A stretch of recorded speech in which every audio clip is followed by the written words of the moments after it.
श्रीपुरा गांव में मोहन नाम का भेड़ों का चरवाहा रहा करता था। बेटी के साथ रहकर जीवन जी रहा था। बेटी की बहुत ही प्यार से देखभाल किया करता था। भेड़ों को ले जाते समय रानी भी साथ जाया करती। चलो बेटी, सुबह हो गई है, जल्दी जाकर शाम को जल्दी आएंगे। पहले ही गर्मियों का समय है, ऐसे में इन भेड़ों को घास खिलाना मुश्किल है। खाना बांध रही हूँ पिताजी, आ रही हूँ। तुम आगे चलते रहो, मैं आ जाऊंगी। जल्दी करो, दोनों साथ में चलते हैं।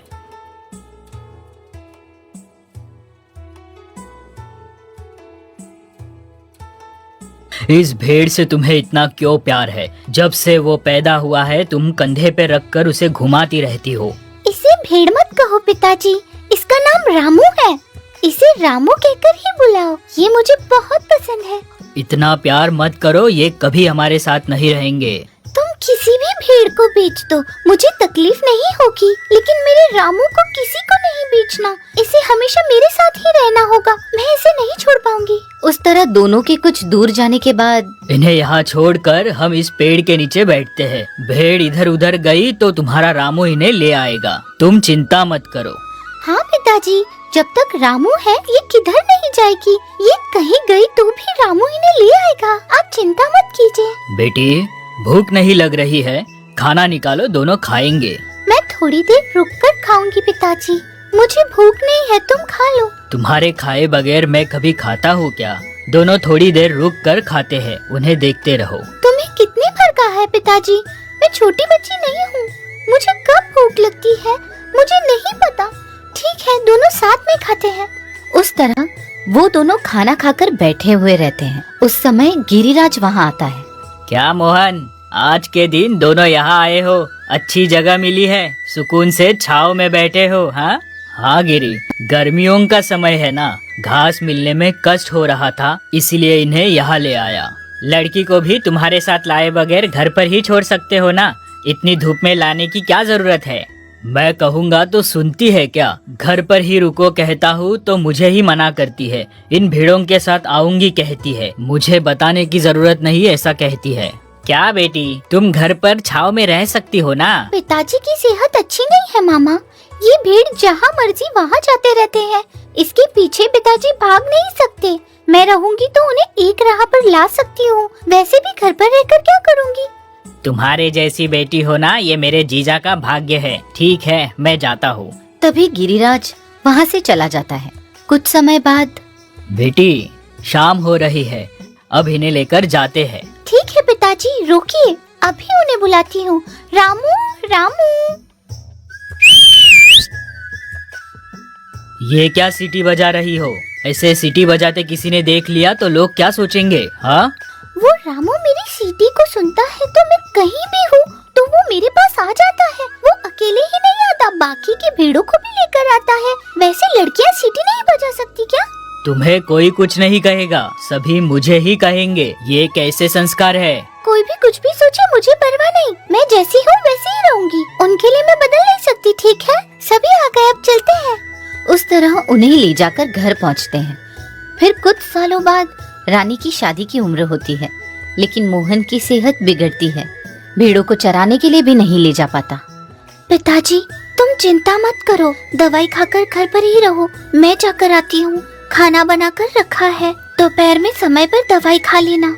तुम्हें कोई कुछ नहीं कहेगा बेटी, सभी मुझे ही कहेंगे। लड़की को ऐसा क्यों बना रहे हो? शादी की उम्र वाली लड़की को भेड़ चराने भेज रहे हो। तुम्हारी शादी करवा देता हूँ, मेरी एक जिम्मेदारी खत्म हो जाएगी। उसके बाद मैं नहीं भी रहूँगा तो परवाह नहीं।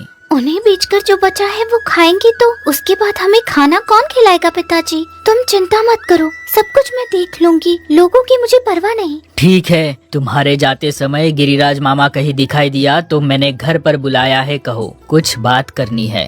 तभी रानी भेड़ों को ले जा रही होती है। कुछ समय में गिरिराज दिखाई देता है। मामा जी, तुम्हें पिताजी ने बुलाया है, कुछ बात करनी है। अच्छा, तुम्हारे पिताजी की सेहत अच्छी नहीं है सुना है, अभी कैसे है? हाँ मामा जी, इस बीच कुछ ज्यादा ही खास रहे हैं। वैद्य के पास लेकर गई थी तो दवाई दी। ओ वैद्य, अच्छा है, उसने दी हुई दवाई खाएंगे तो जल्दी ठीक होगे। कोई बात नहीं, मैं तुम्हारे पिताजी के पास जा रहा हूँ। तभी गिरिराज उधर से मोहन के पास जाता है। क्या हुआ जीजाजी, आपने बुलाया? आपकी सेहत कैसी है अभी? यही तो मेरी मुसीबत है, मेरी सेहत थोड़ी भी ठीक नहीं है। रानी की शादी की उम्र हो गई है, उसकी शादी करवा दूंगा तो मेरी जिम्मेदारी खत्म हो जाएगी। कोई अच्छा रिश्ता देखो। रानी तो दिखने में बहुत सुंदर है, कोई भी देखेगा तो तुरंत ही शादी के लिए हाँ कहेगा। मेरे पहचान वालों को बोल कर देखता हूँ। तुम रानी के लिए चिंता मत करो, तुम्हारे सेहत पर ध्यान दो, सब कुछ अच्छा होगा। ऐसा कहकर वहाँ से चला जाता है। वैसे रहते हुए कुछ समय बाद रानी भेड़ों को घर पर लेकर जाते हैं सोचकर, रामू रामू। तभी सारी भेड़ वहाँ आती है। तुम अकेले ही समझदार हो रामू, मुझे किसी को लाने की जरूरत नहीं। तुम्हारे साथ सभी को पीछे लेकर आ गए, इसलिए तुम मुझे बहुत पसंद हो। आओ तुम्हें कंधे पर बैठाकर ले जाती हूँ। तभी कुछ दिन गुजर जाने के बाद, क्या रे महेश, परीक्षा कैसे गई? इस बार पास होगा या नहीं? क्यों, पास नहीं हुआ तो कोई आपत्ति थोड़ी आएगी। वैसे भी पढ़ाई करके मैं कोई नौकरी करने की नहीं सोच रहा हूँ। नौकरी करके कमाए हुए पैसे किसे बस होगे? मुझे तो व्यापार करना है। पढ़ाई सही से नहीं कर पा रहे हो तो व्यापार क्या करोगे? वैसे कौन सा व्यापार करोगे? तुम्हारे साथ रहूंगा तो तुम कुछ कर सकते हो। व्यापार करना है तो पैसे लगेंगे। तुम पर विश्वास करके कौन पैसे देगा तुम्हें? तुम व्यवसाय ऐसे भी नहीं कर पाओगे। मेरी बात सुनकर कोई नौकरी कर लो। जो 10 एकड़ है उनमें से 2 एकड़ बेचेंगे तो कोई भी एक व्यापार कर सकते हैं। वैसे भी तुम्हारा अकेला लड़का हो, मुझे जो करना है वो करने दो मुझे। इस तरह जो खेत है उन्हें बेचेंगे तो कैसे चलेगा? मैं जब तक हूँ तब तक तुझे खेत बेचने नहीं दूंगा, समझ गए? ऐसा रहते हुए कुछ दिनों बाद रानी का पिता मोहन सेहत खराब होने की वजह से गुजर जाता है। रानी अकेली ही घर पर रहती है। रानी को देखकर गिरिराज दुखी होकर एक दिन रानी के पास जाकर, बेटी रानी, ऐसे कितने दिन और तुम अकेले ही रहोगी बताओ? तुम मेरे घर पर आ जाओ। अकेले ऐसे रहोगी तो देखकर 4 लोग क्या कहेंगे? तुम्हारा सगा मामा हूँ, मैंने तुम्हें ऐसे छोड़ दिया तो मुझे लोग क्या कहेंगे? मेरी बात सुनकर इन भेड़ों को बेचकर मेरे पास रहो। इन भेड़ों को बेचना मुझसे नहीं होगा मामा जी। मुझे वक्त का पता नहीं चलता, मेरा समय अच्छे से गुजर रहा है। मैं अकेली रहूंगी तो मुझे कोई डर नहीं। गाँव वालों की बातें मत सुनो मामा जी। भेड़ों को नहीं बेचोगी तो भी चलेगा, लेकिन इनकी जिम्मेदारी मेरे पास काम करने वाला राजा लेगा। लेकिन तुझे अकेले नहीं छोड़ूंगा। मेरी बात सुनकर कुछ दिन हमारे साथ मिलकर रहो। तुम्हें अच्छा लगा तो वही रहो। तभी कुछ समय बाद रानी को मनाकर घर पर लेकर जाता है।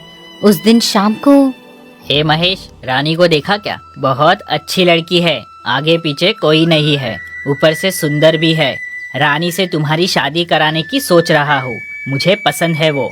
उसे कुछ पढ़ने नहीं आता, उसे कौन शादी करेगा? ऊपर से भेड़ चराती है। मुझे उसके साथ शादी करना पसंद नहीं। वैसे भी मैं शादी नहीं करने वाला। मुझे जबरदस्ती मत करो। पढ़ाई में क्या रखा है? लड़की घर पर रहेगी तो तुझे जो चाहिए वो देख लेगी। तुम पढ़कर क्या कर पाए हो? तुम्हारे दोस्त के साथ घूमने के अलावा और कुछ कर रहे हो क्या? आप ऐसा कह रहे हो इसीलिए परसों मेरे दोस्त से शहर में मिला। एक कपड़े की दुकान डालते हैं कह रहा था। वो व्यापार बहुत ही लाभ में चलेगा कह रहा है। थोड़े से पैसे में व्यापार शुरू हो सकता है। अब क्या करने कह रहे हो? पैसे कहाँ से आएंगे? मेरे पास तो पैसे नहीं है, तुम पैसे कहीं से लेकर आओ। वो 10 एकड़ क्या करोगे बताओ? वैसे भी पूरे खेत नहीं मांग रहा हूँ, उनमें से 2 एकड़ बेचने कह रहा हूँ। बचा हुआ 8 एकड़ आपके पास रख लो। तुम्हें इससे पहले भी 100 बार कह चुका हूँ, उन खेतों को नहीं बेच सकता। तुम्हारी मर्जी है तो रहो या घर से बाहर जाओ। तुम्हारी बातें और नहीं सुननी मुझे। ठीक है, कल सुबह उठकर चले जाऊंगा। अब मुझे यहाँ नहीं रहना। उस तरह दोनों झगड़ा करते हैं। ये सब रानी सुन रही है। उस दिन शाम को महेश के पास जाकर, सुनो महेश, तुम्हें व्यापार के लिए कितने पैसों की जरूरत है? क्यों, तुम दोगी? तुमसे नहीं होगा, जाओ खाना खाकर सो जाओ। पहले तुम्हें कितने पैसे चाहिए वो तो बताओ, तो ही तो मैं तुम्हें दे पाऊंगी। फिर बताओ कितने पैसे चाहिए? मुझे 3000 रुपया चाहिए, तुम दे सकती हो? तुम्हें 3000 रुपए चाहिए, उतना ही ना? एक काम करो, मेरे पास 20 भेड़ हैं, उन्हें कल बाजार में ले जाकर बेचो। तुम्हें 3000 से ज्यादा पैसे ही मिलेंगे, उससे तुम व्यापार शुरू करो। तुम्हें वो भेड़ बहुत पसंद है ना? उन्हें बेचूंगा तो तुम्हें अच्छा नहीं लगेगा। मेरे पिताजी के रहने पर मुझसे कोई नहीं मांगता था, लेकिन गिरिराज मामा जी के मुझसे बात करने के बाद उन भेड़ों को बेचना ही सही लग रहा है। इन्हें लेकर जाकर कल बाजार में बेच दूं? बेचकर पैसे बर्बाद न करते हुए अच्छा व्यापार करो। तभी महेश दूसरे दिन भेड़ों को बाजार में बेचने के लिए लेकर जाते रहता है। रास्ते में ये क्या इतनी सारी भेड़ लेकर कहाँ जा रहे हो? इन्हें बाजार में बेचने जा रहे हो क्या? हाँ, इन्हें बाजार में बेचने लेकर जा रहा हूँ। वैसे तुम कौन हो? मुझे सभी गंगा कहते हैं। मैं अभी बाजार जा रहा हूँ भेड़ खरीदने। उधर जाने से पहले आप रास्ते में मिल गए। आप बेचने जा रहे हो, मैं खरीदने जा रहा हूँ। अच्छा हुआ हम रास्ते में ही मिल गए। तुम भेड़ खरीदने जा रहे हो? तो मेरे पास 20 भेड़ है। इन सभी को खरीद सकते हो? इतने पैसे हैं तुम्हारे पास? क्यों नहीं है जी। वैसे इन सभी को कितने में बेचोगे? इन सभी को 3000 रुपए में बेच दूंगा। अगर इन्हें बाजार में लेकर जाऊंगा तो 3000 से ज्यादा पैसे आएंगे, पर तुम एक साथ खरीद रहे हो इसीलिए कम करके देता हूँ। 3000 रुपए ही ना, अभी देता हूँ। रुको जरा। अरे, पूरे पैसे घर पर भूल कर आ गया। क्या? अब तक बिना पैसे की इतनी बात कर रहे थे? ये तो अच्छा हुआ आप रास्ते में मिल गए, इसीलिए ठीक है। अगर मेरे बाजार चले जाने के बाद पैसे नहीं है पता चलता तो फिर इतनी दूर वापस आना होता। आप चिंता ना करें, मेरा घर यहीं पर है, बहुत नजदीक है, आइए। उस तरह दोनों मिलकर भेड़ों को लेकर जाते हुए कुछ दूर जाने के बाद वो देखो, वो जो दिख रहा है वही मेरा घर है। आप इधर रुकिए, इन्हें घर के पीछे बांध कर आता हूँ। जल्दी आ जाना, मुझे फिर घर पर जाना है। मैं पीछे ही इन्हें बांध कर आ जाऊंगा। आप यहाँ रुकिए, मैं जल्दी आ जाऊंगा। तभी महेश घर के पास खड़े होकर राह देखते रहता है। बहुत देर इंतजार करने के बाद भी गंगा नहीं आता। तभी उस घर वालों को बाहर बुलाता है। बहन जी, गंगा यहीं पर रहता है ना? मेरी भेड़ों को लेकर गया है, पैसे लेकर आता हूँ कहकर यहीं पर रुकने कहा। कितनी देर से इंतजार कर रहा हूँ। आपको भी धोखा दे दिया। वो इससे पहले पास वाले घर में ही रहता था। बाजार में ले जाकर बेचने वालों को रास्ते में रोककर इस घर के पास रुको कहकर पीछे के रास्ते से भेड़ों को ले जाता है। उन बातों को सुनकर महेश चिंता में पड़कर क्या करूं समझ नहीं आया, तो जिस रास्ते से गंगा गया उस रास्ते से जाकर कुछ समय भेड़ों को ढूंढता है। वहाँ कहीं नजर नहीं आते तो मुझे धोखा दिया गया है जानकर दुखी होकर घर पर आकर जो हुआ रानी को कहता है।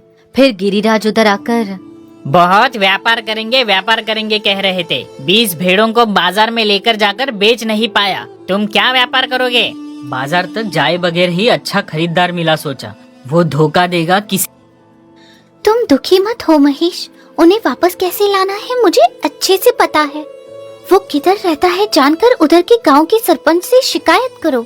तुमसे कुछ नहीं होगा, रानी के कहे अनुसार करो। रानी जो कहेगी उसको सुनो। तभी महेश गंगा के बारे में सभी से पूछताछ करके वो कृष्णापुरम में रहता है जानकर उस गांव के सरपंच को गंगा के बारे में शिकायत करता है। गांव का सरपंच गंगा को न्यायालय के पास बुलाकर, ए गंगा, फिर से तूने चोरी करना शुरू किया क्या? ज्यादा नखरे ना करते हुए उनके भेड़े उन्हें दे दो।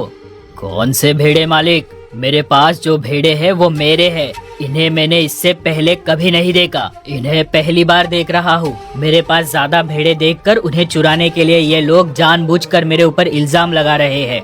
ये क्या महेश, वो सभी इसी की है कह रहा है। मैं कैसे मानूं वो सब तुम्हारी भेड़े हैं? ये सब झूठ बोल रहा है। मैं बाजार जा रहा था तो रास्ते में आकर भेड़ों को खरीदूंगा कहकर उन्हें लेकर गया। हाँ जी, इस गंगा ने जिस तरह हमें धोखा दिया है उसी तरह आपको भी धोखा दे रहा है। अगर वो भेड़ उसकी है तो उन्हें यहाँ बुलाने कहो। वो अगर इधर आए तो इसकी भेड़ है, नहीं तो हमारी भेड़ है। हाँ गंगा, अगर वो तुम्हारे है तो तुम्हारे बुलाने पर आएंगे ना। एक बार बुलाओ, वो आएंगे तो तुम्हारे है। ये क्या मालिक, वो सभी मेरे ही है। मेरे बुलाने से पहले उन्हें बुलाने के लिए कहिए। उनके है तो वो आएंगे या नहीं? मैं बाद में बुलाऊंगी, पहले तुम बुलाओ। उस तरह सरपंच भी पहले गंगा को बुलाने के लिए कहता है। उसके बाद हे ओ हे किधर है? एक भेड़ भी नहीं आई। तुम्हारी आदत होगी तो तुम्हारे बुलाने पर आएंगे ना। ठीक है, अब तुम्हारी बारी, अब तुम बुलाओ। अगर तुम्हारे बुलाने पर भी नहीं आएंगे तो गंगा ही फैसला करेगा।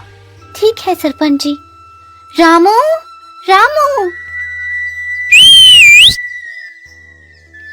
वो सुनकर रामू भेड़ हर बार की तरह सभी भेड़ों को अपने पीछे लाकर, यानी कि रानी की भेड़ ही नहीं, गंगा की भेड़ों को भी पीछे लाकर वहां आती है। देखा सरपंच जी आपने, ये गंगा धोखेबाज है। आप तो समझ ही गए होंगे। मुझे पहले से ही ये गंगा चोर है करके शक था, लेकिन बगैर सबूत के कुछ नहीं कर सकते। इसे कारागार की शिक्षा मिलनी ही चाहिए। अभी आपके भेड़ आप लेकर जाओ। जाओ, अब घर जाओ।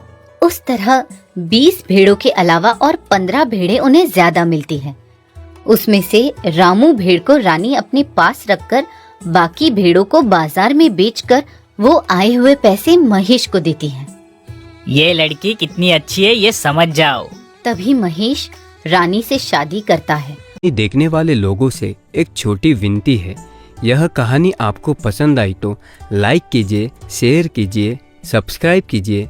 देखने वाले 99% लोग सब्सक्राइब नहीं कर रहे हैं।